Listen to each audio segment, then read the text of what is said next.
Mic test, mic test. Hello, good evening. Hard to believe it is Thursday already. I hope you're doing well and thank you for joining. It is yet another Max Newsroom. So we'll go ahead and begin with the show. There's a lot to talk about tonight. They're coming for your exit door. Really? Okay, sorry about that. I was just telling the producer that it's no good trying to sneak in any smut into my program. I know that he wants audience ratings to reach the plural, but this is the, man, I'm the Max Bedroom show, keeping you up to date and the bosom of times. I see what's happening. They're doing it again, aren't they? Yeah, they got the prompter. Look, let's not be shy about it. As a man put a man rabbit with his niggly do into a cow cage with a lady rabbit who hasn't a winkle. Then you get hundreds of them all over the place. Okay, is that clear? Good. No problems there. Fine. And now, what do you want next? So, this is not a how to bypass episode. We are not teaching evasion. We are mapping out the control layer because every privacy tool is being rebranded as a loophole. And it's being rebranded as a loophole against safety. Then the public needs to understand the architecture before the architecture becomes mandatory, as it is becoming right now. Tonight, we're putting the puzzle together. You see, in some of my past episodes, I've mentioned how routers are becoming illegal, certain brands, certain imports, and there's a reason why. Each of these are puzzles that all fit into a greater whole. So, let's go ahead and enjoy something for a moment.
Sure, the future may not be safe for internet. The future may be verified citizens, systems and AI speed exploitation. That is not safety. That is cyberpunk bureaucracy with a login screen.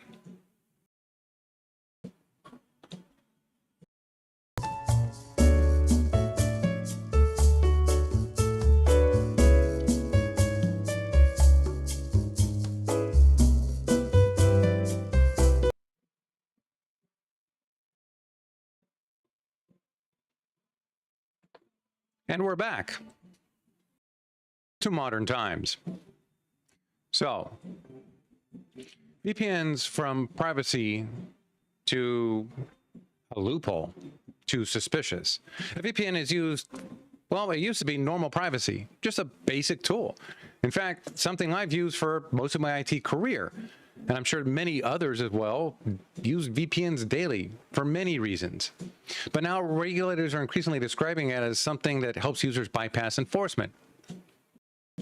When the state calls a privacy tool a loophole, the state is not only regulating websites, it's redefining privacy as suspicious. And I've actually had conversations with people that are like this. Well, why wouldn't you want them to know? Really?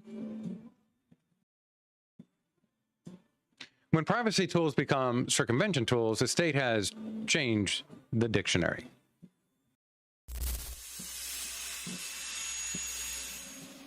Let's take a moment and think about that.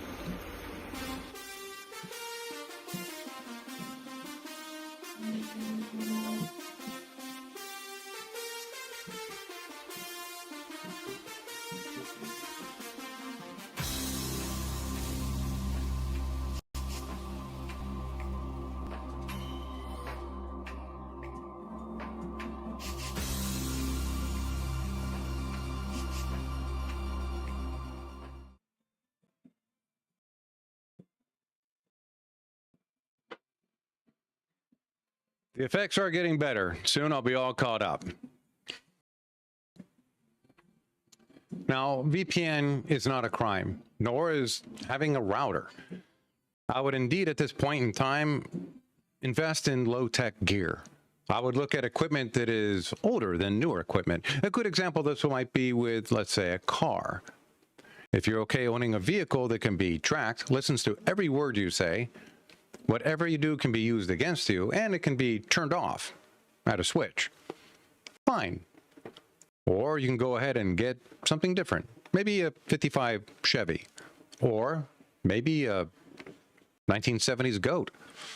You see, there's all kinds of vehicles out there, and they all seem to have a point. Freedom. Owning an old car is not a crime.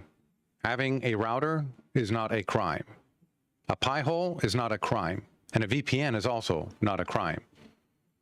But watch, you'll soon start hearing it framed as such.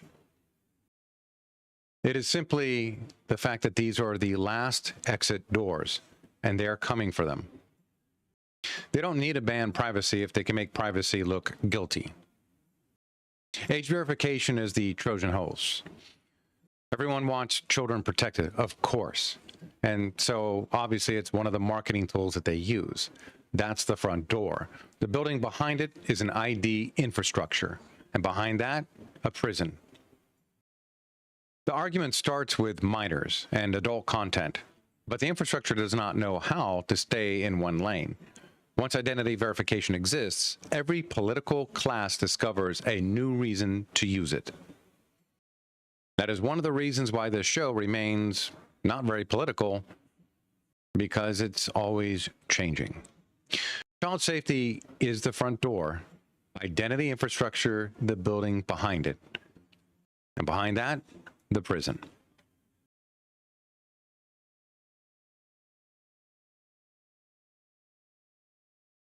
Now, one thing we want to look at is Utah. This is happening right now. And this is a law that pretends that the internet is simple. Again, when has government actually known how anything actually works? Utah age verification law reportedly treats users as Utah users, even when they use VPN proxy tools. But websites, you see, well, they can't reliably determine physical location unless you want to give it to them. So for example, you may be using a proxy. There are multiple methods of doing so, and you can always chain as well. You can use a virtual device. So for example, connect to a virtual jump box. I would recommend doing so. That virtual jump box can jump to another one using a different VPN. You can be using Tor. There are multiple ways of doing this. The point is, a website at the end of the day may or may not be able to determine reliably what the actual physical location may be. So, when users route traffic through privacy tools, they can remain anonymous. And the website that they're contacting may not be able to determine this. Now they're writing laws for a network that they don't understand. And well, their internet, it's not a state highway with license plates, and that's kind of what they're treating it like. The EU is pushing that age verification infrastructure still, and pushing it hard. But security researchers have reported that from the demo, which I showed last week and happened recently, it shows that this could all be bypassed very quickly and easily. The commission says the open source version was a demo and still being updated. When have we heard that one before? Even the final version, if it improves, the warning is still obvious. Identity systems become high-value targets. If you build a checkpoint for everyone, attackers now have one beautiful place to attack. They want to verify the public with systems that still have to prove they can secure themselves. You see, a broken checkpoint does not create safety, it just creates a line of victims. Digital ID does not remove risk, it essentially centralizes it. AI cyber war. While humans show papers, machines find holes. The Pentagon is using Anthropic's Mythos and Project Glasswing for cyber defense, while regulators have already warned that advanced AI could accelerate vulnerability exploitation, which we saw just a couple of weeks ago. And this can threaten financial stability. Well, this is part of what people miss. While the public is always being asked to verify identity, the AI systems that are trained to find weaknesses in code, infrastructure, and financial systems, well, they're just increasing in speed and ability. So you're essentially building checkpoints for humans while AI is learning to crawl through the walls. I'm not sure how I feel about that one.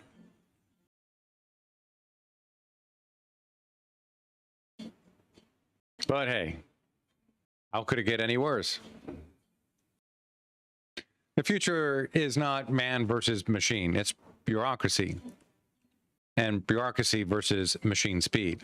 We already know who wins that one.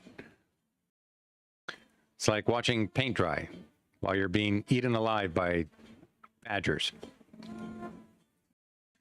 Now, the modern control system.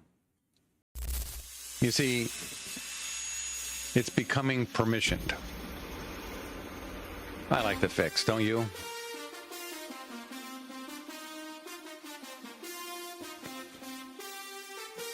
Machine behavior is becoming more and more autonomous. At the same time, we're having to prove our age continually, again and again.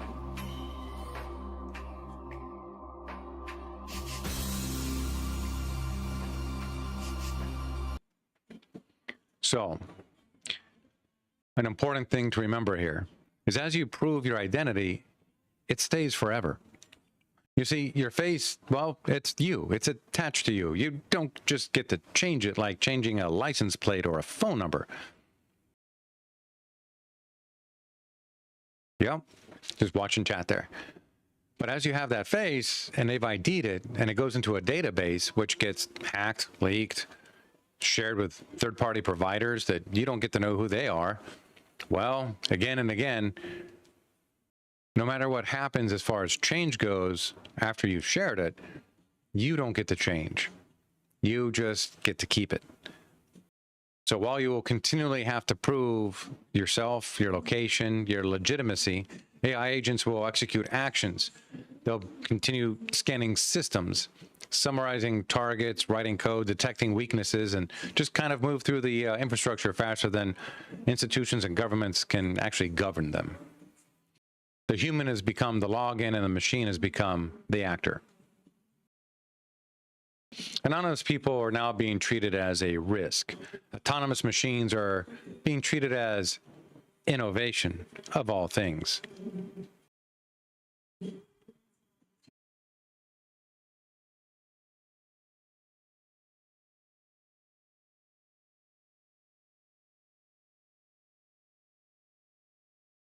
And I'm back.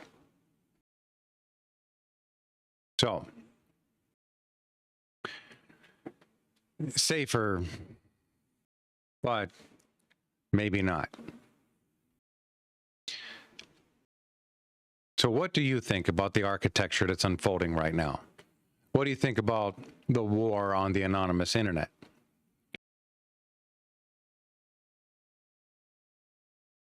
And I noticed earlier in chat that there was a sound issue in the beginning. Thank you for letting me know. I'll go ahead and I'll actually start over for any of that, the beginning that was missed. How's everything sound now? Gotta love it. This is the beginning of a program. I think this is episode 9. This might be episode, I'm gonna have to count. Might be episode 9 right now.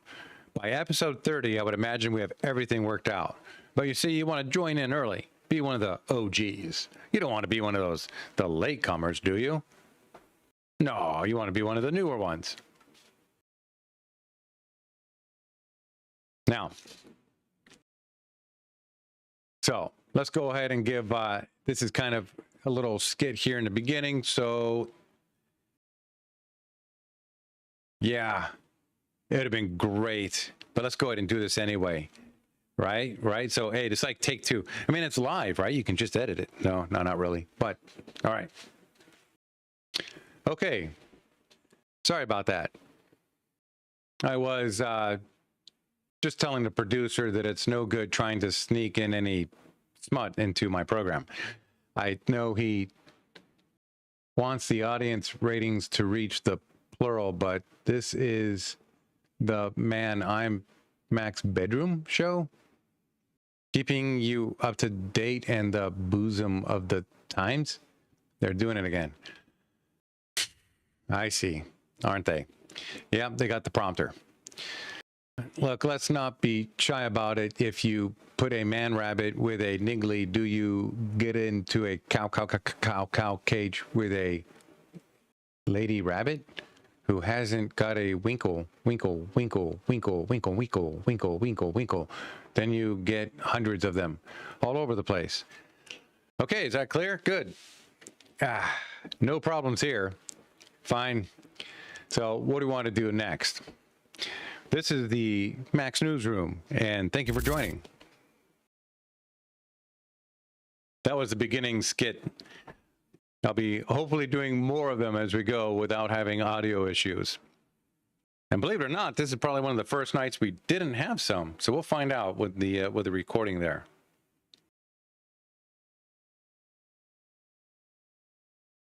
So go ahead and mention in the chat what you like to see more of.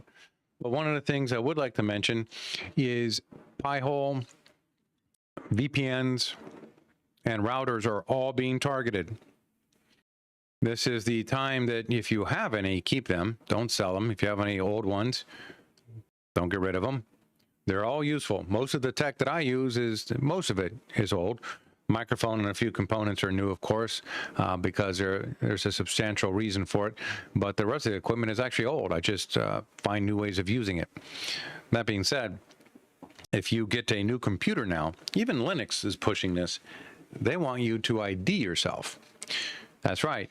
So if you're purchasing a new computer, they want you to ID, prove who you are.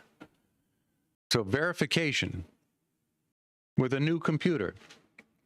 You haven't even done anything. But before you can do anything with it, who are you? They want you ID'd.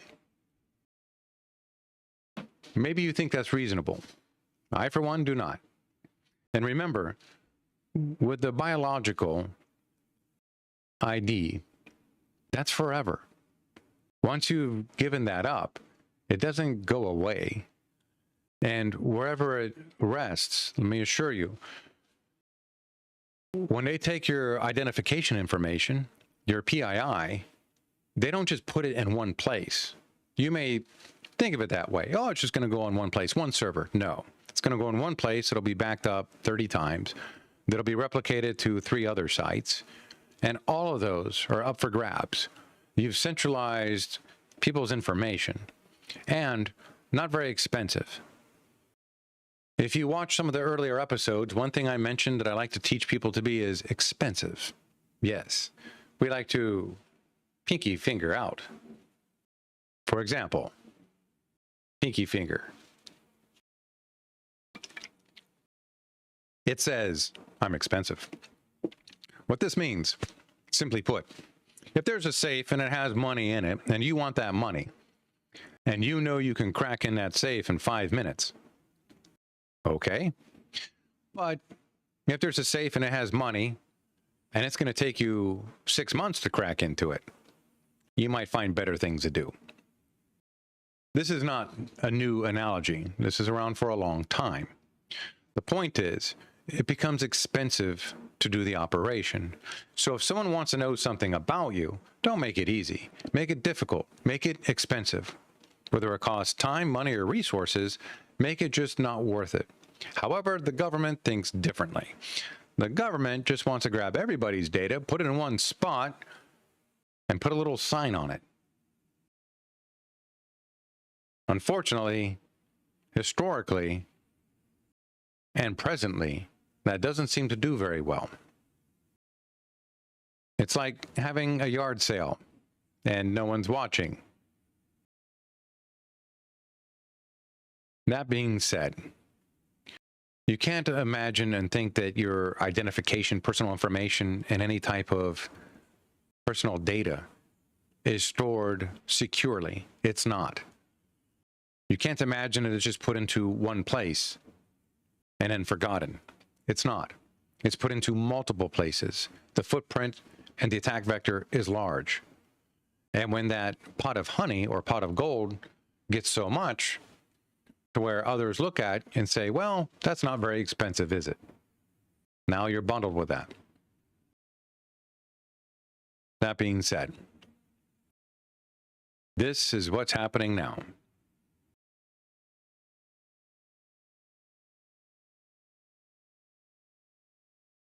Ha! Let's take a look. What are some of the things I've put together here?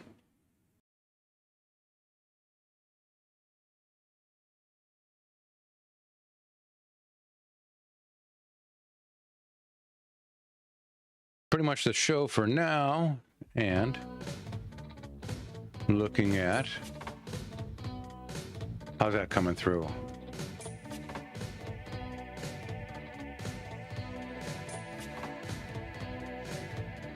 Before you know it, we're going to get this together, and it's going to be cool. I think that's a Tandy. That's a Tandy. Radio Shack Tandy, right? Or is it a trash? I think it's Tandy. Tandy 1000. Commercials back when they were cool. Look at that. You too. Head to your local Radio Shack and get the cool stuff.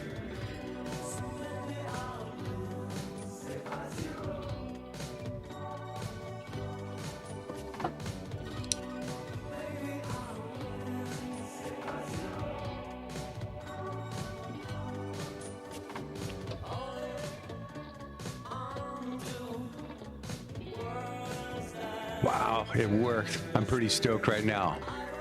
So right now it's the Max News is over. So right now we're hanging out. That's what we're doing. Thank you. I appreciate that. I do put a lot of effort into the show. I'm just saying that. And I'll be honest, if I had like a $9,000 powerful computer, it'd be so easy. Or I could just have AI do this. Hey, how many of you actually like that AI? I call it trash. AI is a tool, right? So we should be using the tool to accomplish things. However, people are using the tool to substitute. I don't, for me, it doesn't vibe well. So when I go on in YouTube, I have a hard time on that place. There are some people on there that are very valuable people, like really good people. There are some, but there's a lot, and all they do is regurgitate trash. So they'll get on there like OpenClaw. Here's a good one. I'm going to get on this one for a minute. All these OpenClaw videos, and these guys, I find it insulting. They don't know what they're talking about. They're just like reading a script, or they're just copying. There's 100 videos and they all say the same thing, right? And they're not telling you what you need to know. So if you want OpenClaw, DM me, right? We can do a Zoom, we can do a Teams, we can do whatever, and I can actually help you install it, go through the whole process. There's a lot that goes on that you're not going to see in a YouTube. And they're going to tell you, oh, this is the master class for OpenClaw. Total BS. And they're going to skip a lot of different steps. They don't know your particular situation. They don't know what you're trying to accomplish. So I do find it, from my perspective, I do find it very insulting.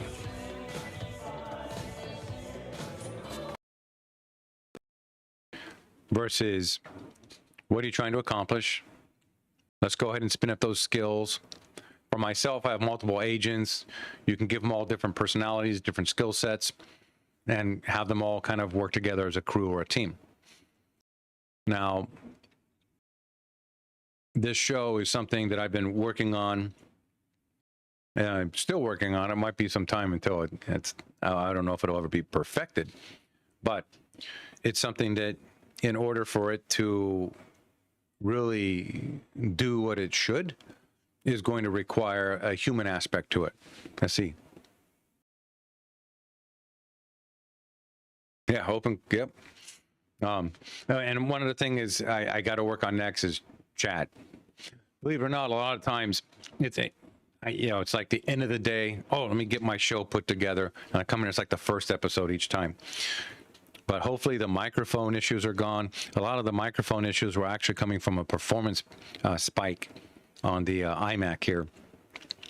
So that was taken care of, and it's important so that the message gets out. But as I was saying, when I come across some of these YouTubes or different videos, and it's just, I am an AI avatar, and it's just reading some 11 Labs crap, and there's 100 of those videos put out there. I'm glad YouTube's at least trying to knock some of them down. But you'll discover they're not really addressing you. They're not really, hey, how do you understand or do something better? There's just some kind of fake blanket. The episode tonight is to point out there are some tools, VPNs, routers, and Piholes. And Raspberry Pi is and you can get a Raspberry Pi for 30, 40 bucks. And it's great, just a small little, I should bring one here. I have one over there, but show you on the show. You can come off Amazon or eBay or any place. Very simple. And you just flash it with a little, mini SD card. But then you can put software on it that can protect you. You can put software on it that can help you. One of the things right now I have OpenClaw doing, I actually have a security officer, Worf, and what he does is he runs Wireshark, and he just inspects. So he looks to see like, hey, what are the outbound IPs? What do they look like, right? So is there any kind of exfil? That, from my perspective, that's a great use case for AI. It's a great use case for what's going on. So I can help you with that if you want to do it, right? But again, every situation, every human, every person, we have our own individual quirks and our own individual things. And what this show wants to address is information that regardless of your quirk, your thing, where you're at, it can be applicable. And from that, make a positive difference. A lot of the tech that you will want isn't expensive. Again, I'm using old gear, right? Watch Johnny Mnemonic. It's a great movie. Ice-T did a great role in that one. Henry Rollins is in it. Dolph Lundgren. There's just a lot of really good actors. The dolphin at the end, though, I don't know if they ran out of budget. I don't know where that came from, but the movie's pretty good. There's some cool aspects in it with low tech. So all the technology that is coming out now has tracking. You have Samsung TVs. Guess what? They're listening to you. They're reporting what you watch. That's right. You have all these different technical items, and they're really spyware, and you're paying for them. And I'm included as well.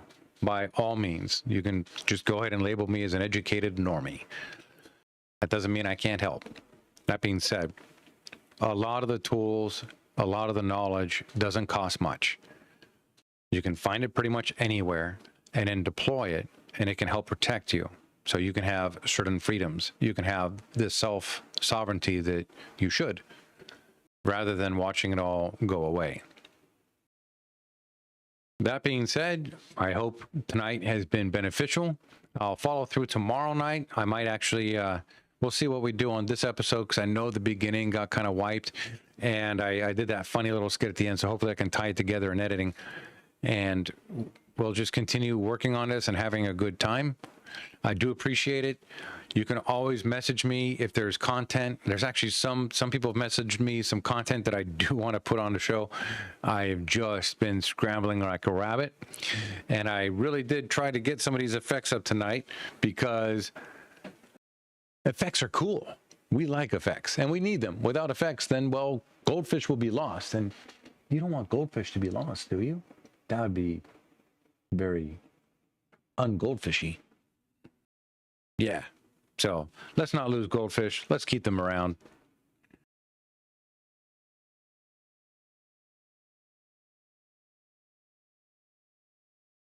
And for our outro, let's try this again.